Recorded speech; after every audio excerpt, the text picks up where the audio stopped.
Right then, listen up. The restaurant industry in 2026 is facing tough times. A bloody nightmare if I'm being honest. We're talking about rising costs that are absolutely crippling businesses, changing tastes from a public that gets bored in 5 minutes, and the lingering aftermath of the pandemic that's still kicking us in the teeth. It's a perfect storm, and only the strong, the smart, and the passionate are going to survive. You can't just serve up frozen rubbish and expect people to come flocking back. The game has changed, and the standards have to be higher than ever. The sad reality is that many once popular chains, places you probably grew up with, are struggling. They're drowning in closures, buried under mountains of debt, and serving up food with such inconsistent quality, it's a lottery every time you walk in. One day it's decent, the next, it's a dog's dinner. This isn't just a few bad apples. It's a systemic rot in some of these massive corporations that have completely lost their way. They've forgotten the basics: fresh ingredients, passionate cooking, and giving a damn about the customer experience. So, I'm here to give you the hard truth. No sugarcoating, no nonsense. Here are 11 chains that diners, that's you, might want to approach cautiously in 2026. I'm going to break down exactly why they're facing these challenges, what went wrong, and what it means for you. It's time for a wake-up call, so let's get into it. Don't you dare touch that dial. First up, Wendy's, a name that used to stand for something a bit better in the fast food world. Fresh, never frozen. What a load of rubbish that's become. They're slated to close between 200 and 350 locations. That's not a trim, that's a bloody amputation. The numbers don't lie. Sales are declining because customers are getting wise to the dip in quality. You can't promise a premium experience and then serve up a lukewarm patty on a stale bun with wilted lettuce. It's a disgrace to the founder's vision. This transition period they're in is a complete mess. The inconsistency from one restaurant to the next is staggering. You might get a decent Frosty in one town, and in the next, it's a watery, sad excuse for a dessert. The staff look like they've given up, the kitchens are a state, and the passion is gone. They're trying to innovate with surge pricing and whatever other nonsense they can dream up, but they've forgotten the most important thing: the food. Get the basics right, you donkeys. Until they sort that out, you're gambling every time you pull into that drive-thru. Oh, Denny's, the classic American diner, open 24/7, a beacon for late-night meals. Well, the lights are going out at 150 locations. 150, that's a huge chunk of their empire, gone. The chain has been sold off to a private equity firm, and let me tell you, that rarely ends well for the food. These firms are about one thing and one thing only: stripping the business for parts and squeezing every last penny out of it. They don't care about the quality of your grand slam. They care about the numbers on a spreadsheet. The future under this new ownership is completely uncertain. Will they slash costs by using cheaper, nastier ingredients? Almost certainly. Will they cut staff, leading to even slower service and dirtier tables? You can bet on it. Private equity isn't known for its love of culinary excellence. They see a brand with name recognition and they bleed it dry. For a place that was supposed to be a reliable, comforting spot, Denny's is now facing a period of enormous instability.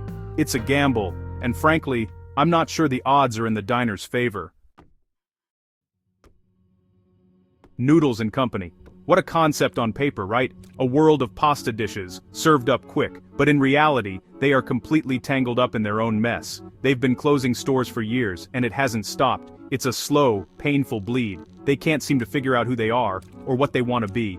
One minute they're a healthy alternative, the next they're pushing mac and cheese. This constant menu revamping is a sign of desperation. It screams, we have no idea what our customers actually want. They're stuck in the brutal fast casual battlefield, and honestly, they're getting shelled from all sides. You've got more authentic, specialized noodle spots popping up, and then you have the big players like Panera and Chipotle who have a death grip on the market. Noodles and Company is lost in the middle. The food is often bland, the portion sizes are inconsistent, and the price point just doesn't feel right for what you get. They are struggling to find a reason to exist, and when a restaurant loses its identity, it's only a matter of time before it disappears for good. Outback Steakhouse. No rules, just right. What a joke. The only rule they seem to be following is the rule of cutting corners. They've shut down over 40 locations, and honestly, it's not hard to see why. The cost of beef, of everything is going up, and instead of taking the hit or finding clever ways to manage it, they're just reducing investment back into the restaurants. The decor looks tired, the carpets are sticky, and the whole vibe feels like it's stuck in 1995. It's, honestly depressing. You walk in expecting a decent steak, and what you get is often a tough, poorly cooked piece of meat that's been sitting under a heat lamp for who knows how long. The bloomin' onion might still be a guilty pleasure, but it's a greasy heart attack on a plate, and it can't carry an entire chain. They've become complacent. They think a vaguely Australian theme is enough to keep people coming in. Wake up and smell the overcooked sirloin.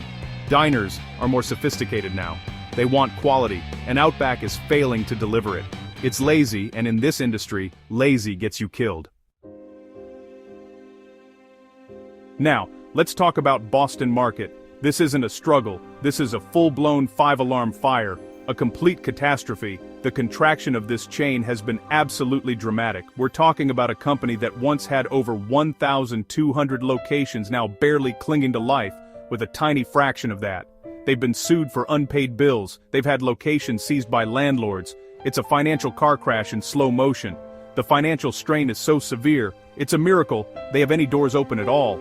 Frankly, the doubts about its survival are not just doubts anymore. They're near certainties. You can feel the desperation when you walk into one of the few remaining locations. The food sits in those warming trays for hours, drying out and becoming utterly inedible. The rotisserie chicken that was once their claim to fame is now often a sad, shriveled carcass. This is a brand that has been mismanaged into the ground. It's a case study in how not to run a restaurant business. It's on life support, and honestly, someone needs to have the guts to pull the plug. Joe's Crab Shack. Remember the dancing waiters and the loud, party atmosphere? Well, the party is well and truly over. This chain is sinking faster than a stone. The rapid closures are a massive red flag. Locations are disappearing from the map left and right. The novelty has worn off. And what you're left with is a tired concept serving mediocre, overpriced seafood. They haven't evolved, they haven't innovated, and they've completely failed to keep up with modern seafood trends. People today want fresh, sustainable, and interesting seafood. They don't want a bucket of frozen, boiled-in-a-bag shrimp with some generic seasoning dumped on top. The competition from local, independent seafood restaurants and even higher quality chains is just too fierce. Joe's feels gimmicky and dated. The risk of this entire chain disappearing is not just a risk, it's a probability.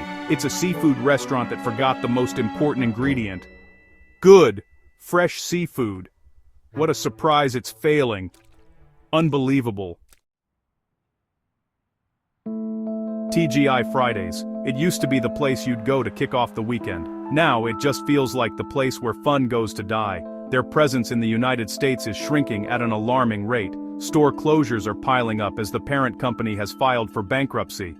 It's a classic story of a brand that was once cool and relevant but completely lost its way. The flair on the waiters' uniforms is gone, and so is any semblance of personality or excitement. The vibe has completely faded. Walking into a Fridays now feels like stepping into a time capsule from 2002. The sticky menus, the generic decor, the uninspired food. It's all there. They're trying to sell off their remaining locations to franchisees, basically washing their hands of the mess. The food is an afterthought, microwaved appetizers and burgers that taste like cardboard. It's a brand that has become a parody of itself. Thank God it's Friday? More like thank God it's over. They are a relic of a bygone era, and the end is nigh.